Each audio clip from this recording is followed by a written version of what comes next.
वल असर का मुक़द्दस ज़माना। हुज़ूर नबी करीम सल्लल्लाहु अलैहि वसल्लम मस्जिद में तशरीफ़ लाए। जो ही मिंबर के पहले जीने पे कदम रखा तो फरमाया आमीन, ऐ अल्लाह कबूल फरमा। दूसरे जीने पे कदम रखा तो फरमाया आमीन। तीसरे जीने पे कदम रखा तो फरमाया, यानी 3 यकीनन दुआएं थीं जिन दुआओं पे हुजूर फरमा रहे थे अल्लाह कबूल फरमा। सहाबा किराम के अर्ज करने पे हुजूर कोई दुआ करने वाला तो था नहीं, आपने किसकी दुआ पे आमीन कहा है? फरमाया जब मैंने पहले जीने पे कदम रखा तो जिब्रील के जुमले थे, ऐ अल्लाह जो रमज़ान शरीफ को पाए और फिर एहतराम करके बख्शा ना जाए वो बंदा बर्बाद हो। जिब्रील के अल्फाज थे, उनकी दुआ थी और मैंने आमीन कहा। इससे ये पता चलता है जो रमज़ान का एहतराम नहीं करता उसकी बर्बादी यकीनी है। जो इन बाबरकत लम्हात का एहतराम नहीं कर रहा, अल्लाह के हुक्म की तामील, बीमारी भी नहीं है, कोई मजबूरी भी नहीं है, कोई शरी उज़्र भी नहीं है। देखें सारे फरिश्तों का जो सरदार है वो जिब्रील है, उसके कलिमात हैं, उनकी दुआ है।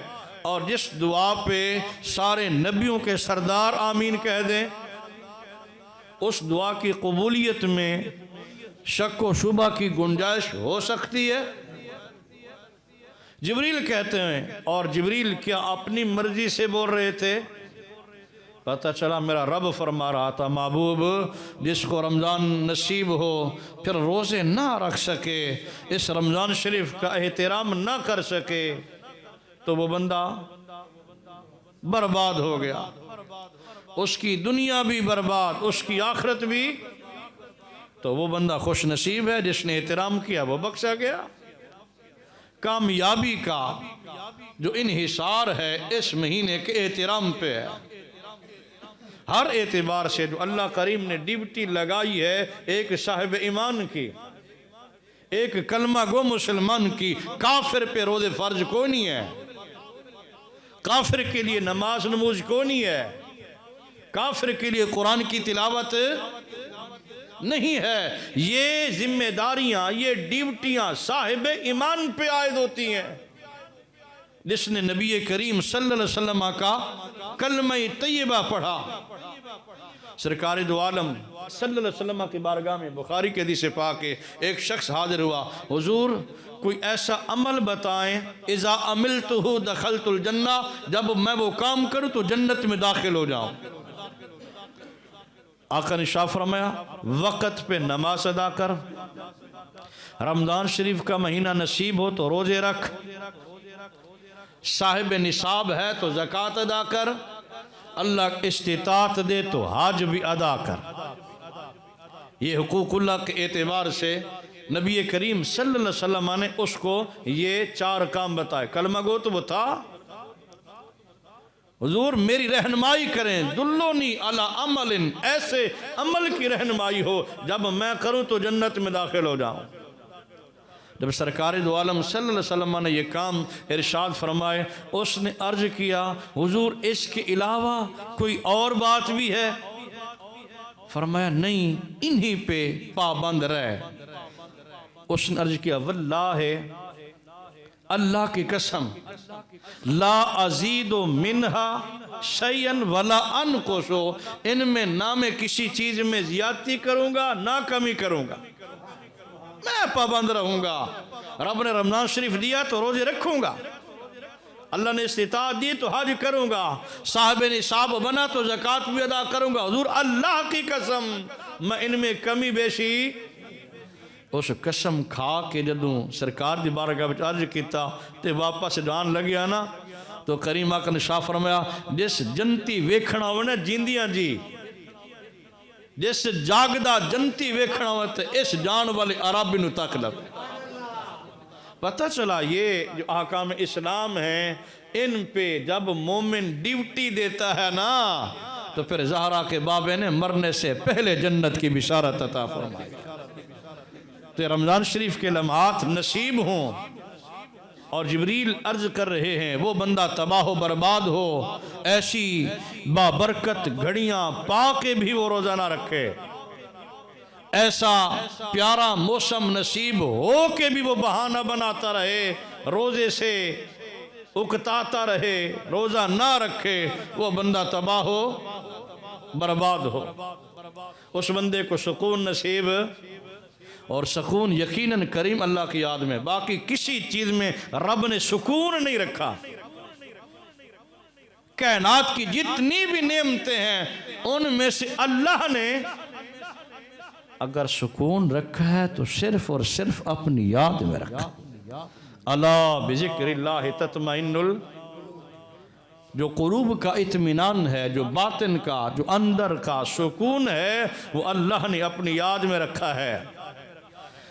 ऐ साहिब ईमान जरा गौर कर, इमामुल अंबिया सल्लल्लाहु अलैहि वसल्लम के फरमाने दी शान पे, जिस बंदे को रमज़ान शरीफ का महीना नसीब हो और बंदा बीमार भी ना हो, बंदा मुसाफिर भी ना हो और बंदा कैदी भी ना हो, कोई शरी मजबूरी भी ना हो, शरी उज़र भी ना हो, फिर भी रमज़ान शरीफ का एहतराम न करे, फिर भी अल्लाह की रजा की खातिर रोजे ना रखे, सारे नबियों के सरदार की दुआ पे जरा गौर कर, इमामुल अंबिया के मुकद्दस कलिमात पे जरा गौर कर। हुजूर ने आमीन कहा, किन कलिमात पे आमीन कहा? जो बंदा रमज़ान शरीफ का एहतराम न करे वो बंदा तबाह बर्बाद हो। जिब्रील दुआ मांग रहे हैं, सारे नबियों के सरदार आमीन कह रहे हैं।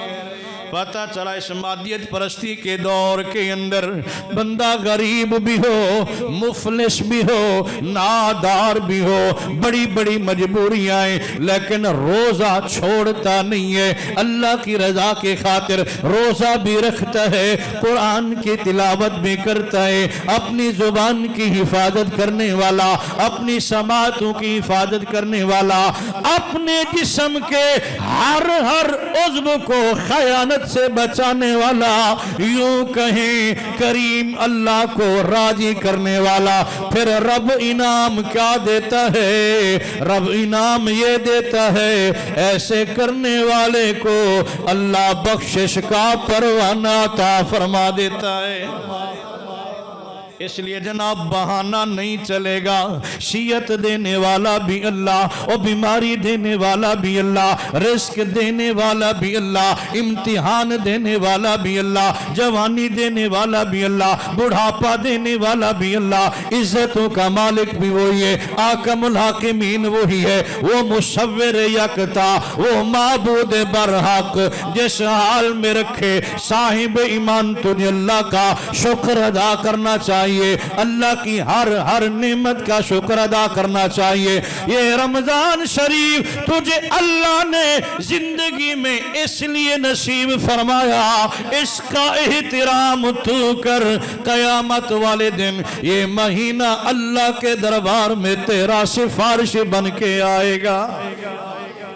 इसलिए वक्त तो गुजर जाना है, रमजान शरीफ ने भी गुजर ही जाना है। कुरान कहते अय्याम मादूदात, ये गिनती के दिन हैं।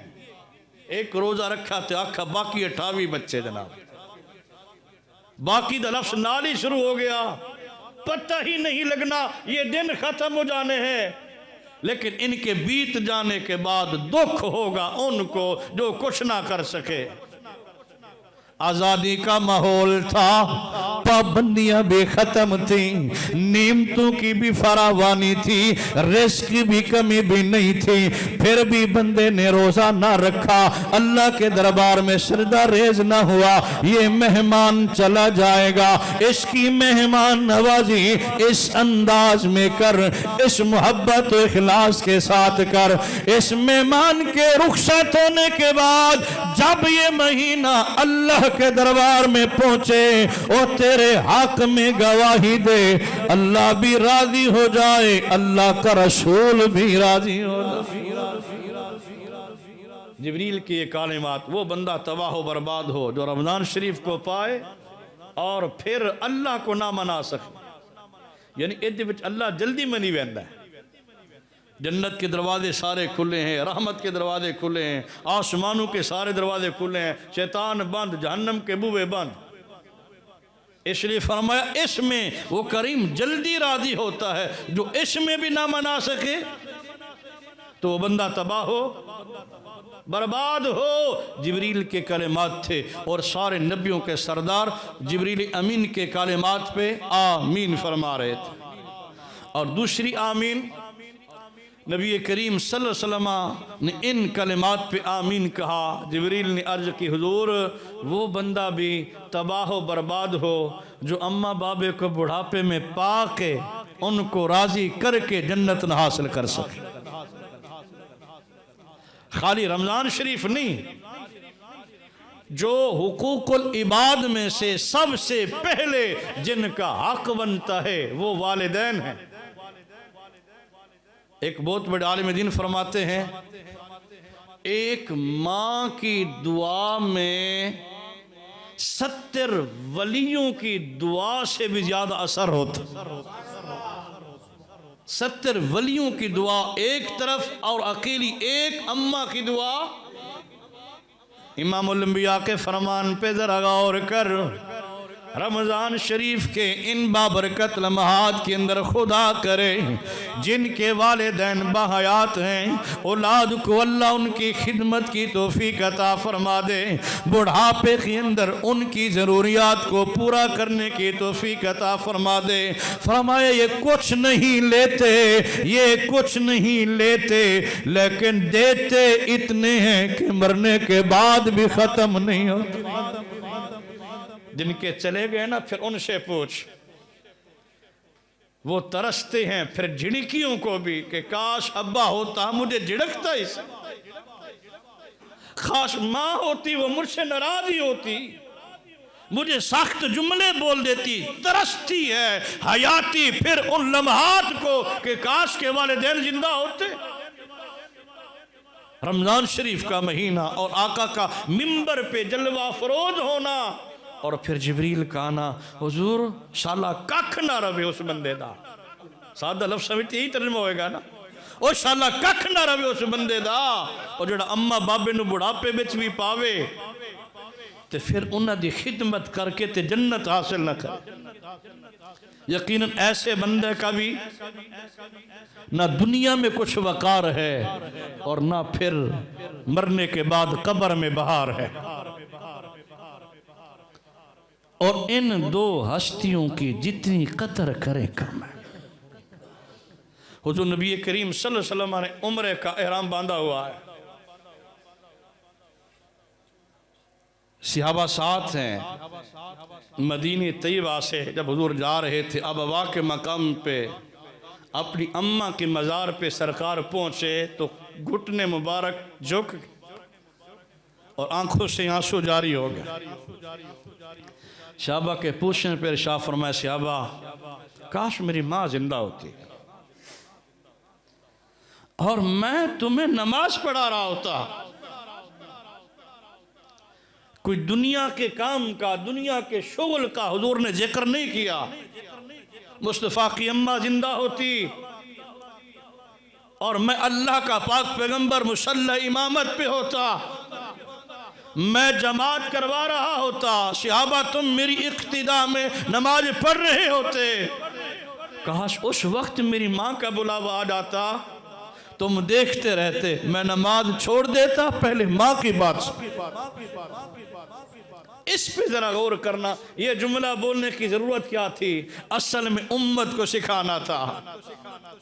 असल में उम्मत की तालीम और उम्मत की तरबियत मुराद थी कि साहब ईमान मेरा उम्मती दुनिया के बड़े से बड़े काम तो वो रहे, अगर तू अल्लाह के दरबार में सरदा रेज भी है ना तो तेरी अम्मा का बुलावा आ जाए तो पहले माँ की बात को सुन। इसलिए रमज़ान शरीफ के इन बाबरकत लम्हात के अंदर जिब्रील का ये कहना, वो बंदा तबाह हो बर्बाद हो, उस बंदे का कख न रहे जो माँ बाप को बुढ़ापे में पाए फिर उनकी खिदमत करके जन्नत हासिल ना करे। उनको राजी करके जन्नत ना हासिल करे। तो आप अहकाम कुरान पे जरा गौर करें ना, अल्लाह ने इनका जो हक है ना वो तफसील से बयान किया है।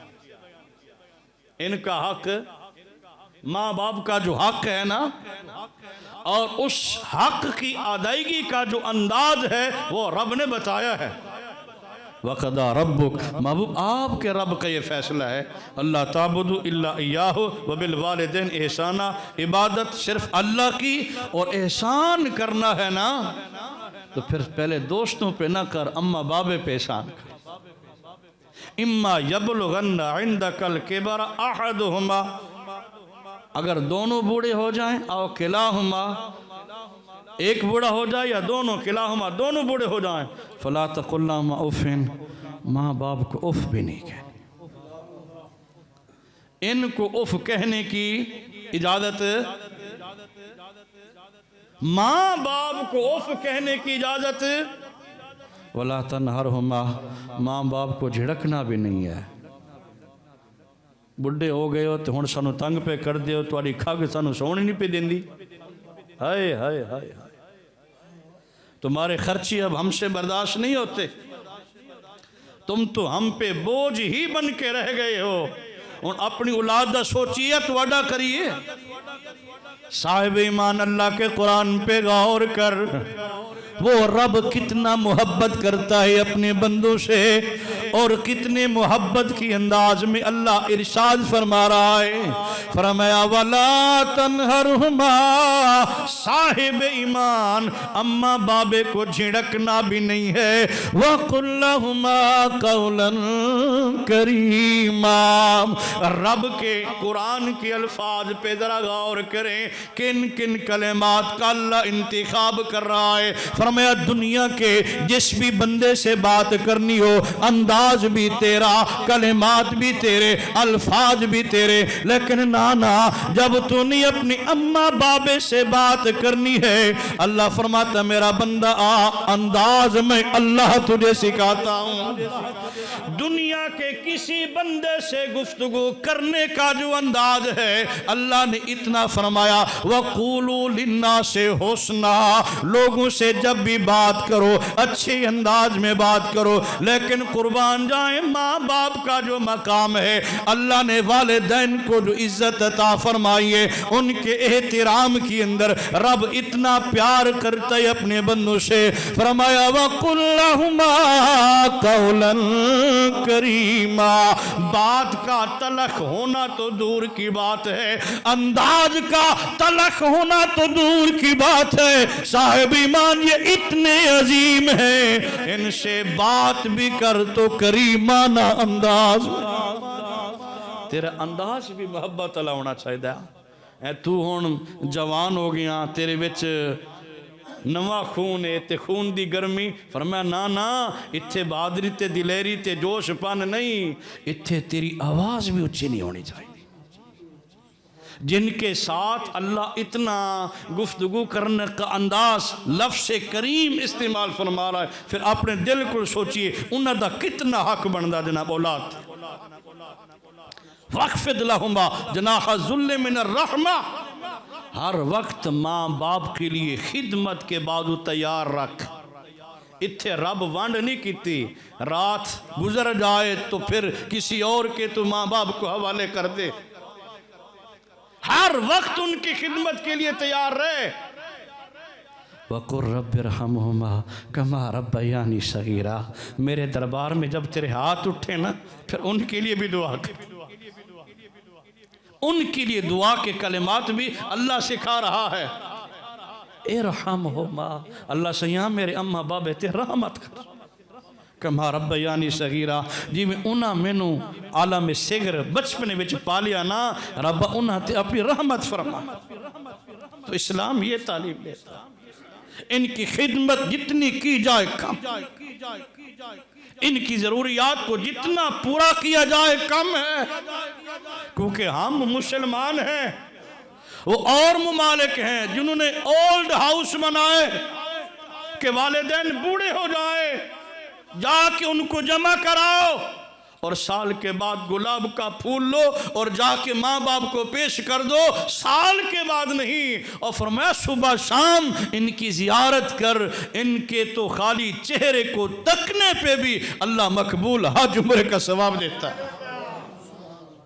ये कहीं और जगह पे जमा करवाने की चीज नहीं है, ये तेरे घर में रख के इनकी हिफाजत, इनकी निगहबानी, इनकी खिदमत और इनसे तू दुआ ले। जितनी दुआएं लेगा कम है। यही वो हस्तियां हैं जब बोलती हैं दुआ करती हैं, इनकी दुआ और अल्लाह के दरमियान पर्दा कोई नहीं होता। फिर खुद सोच इनका हक कितना बनता है। दना बंदे बैठे हो, एक बात का मुझे जवाब दें। आपने घर में नौकरानी रखनी हो घर के काम के लिए, आप किसी ज़रूरतमंद खातून को बुलाते हैं, कहते हैं बेटी घर का काम करना है। वो पूछती है कि क्या क्या काम मैंने करना है। आप कहते हैं कि 5 मरले का मेरा घर है, इस सारे घर की सफाई रखनी है, झाड़ू भी मारना है और जहाँ पड़ोली है वहाँ पड़ोली मारनी है, पूरे घर की सफाई रखनी है। मेरे कपड़े धोने हैं, मेरे 4-5 बच्चे उनके कपड़े धोने हैं, वालिदैन बूढ़े उनके कपड़े भी धोने हैं। हाँ, मेरे जो कपड़े कलफ वाले हैं उनको कलफ भी लगाना है और इस्त्री भी। मेरे 4-5 बच्चे उनकी देखभाल भी करनी है और 3 टाइम का खाना भी पकाना है। हाँ, मेरे बच्चों की हर फरमाइश जो कहें उनकी फरमाइश के मुताबिक खाना पका के उनको वक़्त पे सुलाना भी है और सुबह स्कूल के लिए वक़्त पे कापियाँ भी हर बच्चे की मुकम्मल तौर पे तैयार करके, किताबें, हर चीज़, बैग तैयार होना चाहिए। स्कूल की सारी चीज़ें, यूनिफॉर्म है, शूज, हर चीज़ तैयार होनी चाहिए। वक़्त से पहले हर चीज़ अपने मकाम पे होनी चाहिए। हाँ, मेरे माँ बाप बूढ़े हैं, उनकी भी खिदमत करनी है। रात को अम्मा के पाँव भी तूने दबाने हैं और बीमार हैं उनको दवाई भी वक़्त पे देनी है। ये काम करने है तूने। हाँ पुत्र, जे राती लेट सवेर मेहमान आ जाना, उन्हों दी फिर खातर तवाज़ो वास्ते खाना इजाफी भी। आप दसो इस नुकरानी की तनख्वाह कितनी होनी चाहिए? पूरे घर को संभाला, मैं कहता हूँ पूरे ख़ानदान को संभालती है औरत। एक बुजुर्ग गुजरे हैं, उनका नाम मोहम्मद अली था।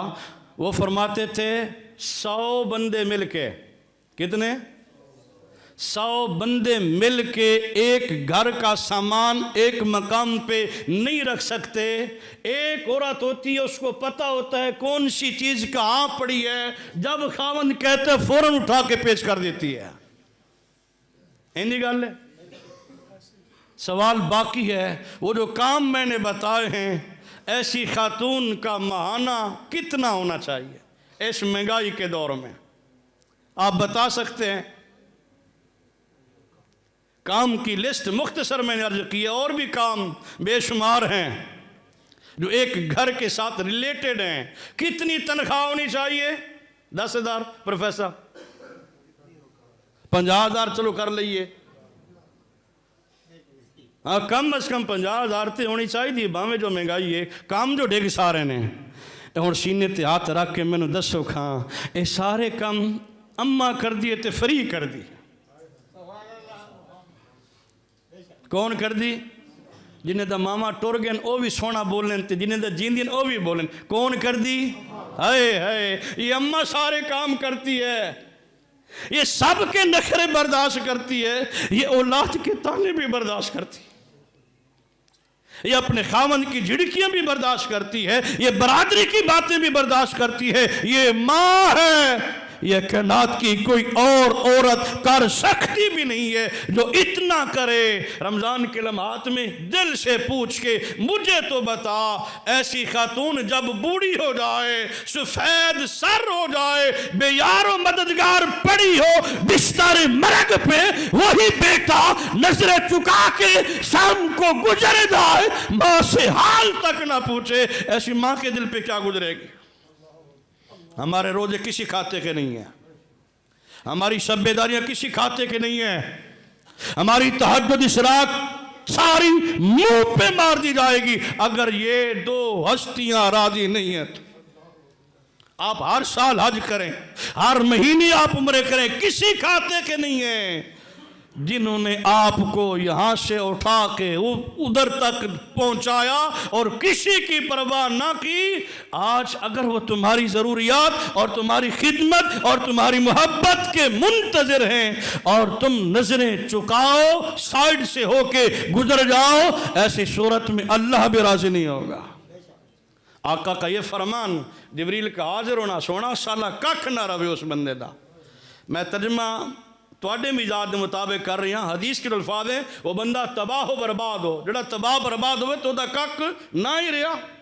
जो माँ बाप को बुढ़ापे में पाए फिर खिदमत करके जन्नत ना हासिल करे ना, आका ने शाफर में वो बंदा तबाह हो बर्बाद हो।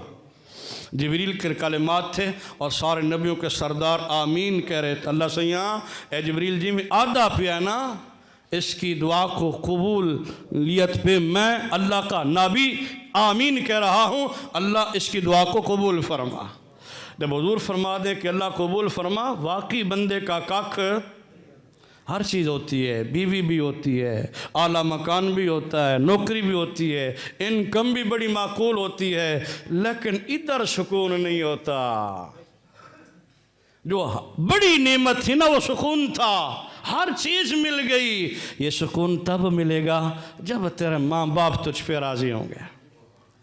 इस ज़माने में एक बात ज़हन में रखें, हुज़ूर नबी करीम सल्लल्लाहु अलैहि वसल्लम की खिदमत में ना बाप बेटा हाजिर हुए तो सरकार ने पूछा उस बंदे से, ये जो बच्चा है ये तेरा क्या लगता है? उसने अर्ज़ किया हुज़ूर ये मेरा बेटा है। सरकार ने उस बच्चे को, उसके बेटे को सामने बिठाया और पहली बात इरशाद फरमाया ला तम से अमामा, बेटे कभी बाप से आगे ना चलना। ये इस्लाम सिखाता है, हुजूर के फरामीन सिखाएंगे। ला तम से अमामा, बेटा बाप से आगे। इत्थे दसो जदों प्यो तो अगे बंदा चल ही नहीं सकता तो प्यो तो बगैर सारे काम करता रहे, एज किवें हो सकता जना? भी फलसफा मैं पढ़िया, डॉक्टरी मैं की, इंजीनियरिंग मैं की, मेरा प्यो तो है बुढ़ा, उसनों तो कैसे दा पता ही नहीं। तुझे पता नहीं है कि बुढ़ापे में खुदा की रहमत कितनी शामिल हाल होती है। ये कुछ भी ना जानता हो, सिर्फ इसकी मोहब्बत की खातिर तू मशवरा ही कर ले, इससे पूछ ही ले, दिल जोई ही की खातिर, खुदा की इज्जत की कसम रब तुझे रुसवा नहीं करेगा। सरकार अंदाज सिखा रहे हैं, प्यो तू अगे चलना, चलदे चलदे जिस मकाम ते पहुंचो इंज नहीं कि तू पहले बह जावे ते तेरा प्यो बाद च बावे, ना ना पहले अपने अब्बे नू बाई। वला तजलिस कबला, प्यो तो पहले बाना भी, और बाप का कभी नाम लेके बाप को ना बुलाना, बाप का कभी नाम लेके। हाँ ये इज्जत की जगह है अब्बा साईं हैं, बड़े बड़े अल्फाज हैं मोहब्बत और प्यार के, लेकिन बाप का जो नाम है वही लेके बंदा बाप को बुलाए तो ये बेअदबी है। चौथे और आखिरी नंबर पे फरमाया मत ऐसा काम करना जिसकी वजह से तेरे अब्बे को गाली पड़े। आदि ना फलां दा पुत्र जे, ना ना ना ना, बुढ़ापे में प्यो नू ए दुख ना देवी। और मैं अक्सर कहता रहता हूँ, एक तो है ना बंदे की अपनी जवानी, बड़ा नास बड़ा फ़ख्र होता है, और एक जवानी बंदे को बुढ़ापे में भी मिलती है। 60 साल बाद, 65 साल बाद, 70 साल बाद भी एक जवानी, जदों औलाद चज दी होवे, जदों औलाद नेक होवे, साले होवे, शर्म हयाली होवे, अख च हया होवे, फिर ये जो जवानी मिलती है ना बाबा जी जनाब, फिर सीना तान के चलते हैं, फ़ख्र से सर बुलंद होता है। खुदा की इज्जत की कसम, इस जवानी का सवाब अपनी जवानी से कई हिस्से बढ़ के, खुदा करे अल्लाह ये जवानी सारियां नूं अता फरमा, अल्लाह साडी औलाद नूं लायक ते नेक करे, अम्मा बाबे दी भी फरमा बरदार होवे ते मुआशरे वास्ते भी सकूने कल्ब दा बाइस बने। या आका का ये फरमान कि जिसके वालिदैन बूढ़े और बूढ़े माँ बाप को खिदमत करके बंदा जन्नत हासिल ना करे, वो बंदा तबाह हो और आखिरी मकाम पे, आखिरी जीने पे जिस बात पे हुजूर ने आमीन फरमाई है वो है, फरमाया वो बंदा बर्बाद हो जिसके सामने मेरा जिक्र हो और फिर मुस्तफ़ा पे दुरूद ना पड़े। अगर हम सोचें तो ये रमज़ान शरीफ की पहली फजीलत ये आका की बदौलत है। माँ बाप की इज्जत भी हुजूर ही की बदौलत। माँ बाप को इतनी इज्जत दी है, नहीं थी इतनी इज्जत, बिक्री ही थी माएँ मक्के की उकाज मंडी में जानवरों की तरह, और बाप के साथ मुलाजमों नौकरों वाला सलूक। इतना इज्जत दी है हुजूर ने दी है सल्लल्लाहु अलैहि वसल्लम। तो आका से मोहब्बत जितनी की जाए कम है। फरमाया वो बंदा बर्बाद हो ओ शाला कख न रवे उस बंदे दा जिहदे सामने मेरा जिक्र होवे, जिक्र मुस्तफ़ा भी सुने ते फिर भी मुस्तफ़ा ते दुरूद ना पड़े। ये इबादत बहुत बड़ी इबादत है, और यही वो इबादत है जिससे क़ुर्ब खुदा भी नसीब होता है और क़ुर्ब मुस्तफ़ा भी नसीब होती है सल्लल्लाहु अलैहि वसल्लम। जितना दुरूद, हर इबादत का टाइम है, रोज़े का टाइम है, रोज़े का, नमाज का भी, हज का भी वक़्त है। ये वो इबादत है जिस पे टाइम की कोई पाबंदी। मोमिन तू जब पढ़, जितना पढ़, तू सबको बता के पढ़, दिखा के पढ़, दिखा के भी तू पढ़ेगा ये दुरूद है मुस्तफ़ा पे, मैं अल्लाह फिर भी कबूल फरमा लूँगा। यही वो इबादत है जिस इबादत पे दोनों फरिश्ते मुतहर्रिक होते हैं, वरना नेकी करने पे दाएं कंधे वाला और बदी पे बाएं कंधे वाला मुतहर्रिक होता है। ये दुरूद वाली वो वाहिद इबादत है जब साहिब ईमान की ज़बान पे मुस्तफ़ा करीम अलैहिस्सलातु वत्तस्लीम की तौसीफ़, कमालात और महासिन के कलिमात आते हैं। दाएं तरफ वाला नेकियां लिख रहा होता है और बाएं तरफ वाला गुनाह मिटा रहा होता है। फिर कितना सौदा आला बात। फरमाया एक बारी तो दुरूद पढ़ तो अल्लाह दा रहमत नाज़िल कर दे। मन सल्ला अलैया सलातन वाहिदतन सल्लल्लाहु अलैहि अशरा। तूने एक दफ़ा मुस्तफ़ा का नाम लिया, रब की तरफ से इनाम तो देख 10 रहमत, 10 गुनाह तेरे माफ़ होते हैं और 10 दर्जे जन्नत में अल्लाह बुलंद फरमा देता है। आका ने शाह फरमाया उस बंदे का भी शाला कख ना रहे जिसके सामने मैं अल्लाह के पाक पैगंबर सल्लल्लाहु अलैहि वसल्लम का जिक्र हो और फिर वो मेरा उम्मती हो के मुस्तफ़ा पे दुरूद ना पढ़े। बारगाह अल्लाह करीम में दुआ है अल्लाह रमज़ान शरीफ का एहतराम करने की, और जिनके अम्मा बाबा बहयात हैं अल्लाह उनकी खिदमत की तौफीक नसीब फरमाए, और मुस्तफ़ा करीम सल्लल्लाहु अलैहि वसल्लम की ज़ात बाबरकात पे ज़िया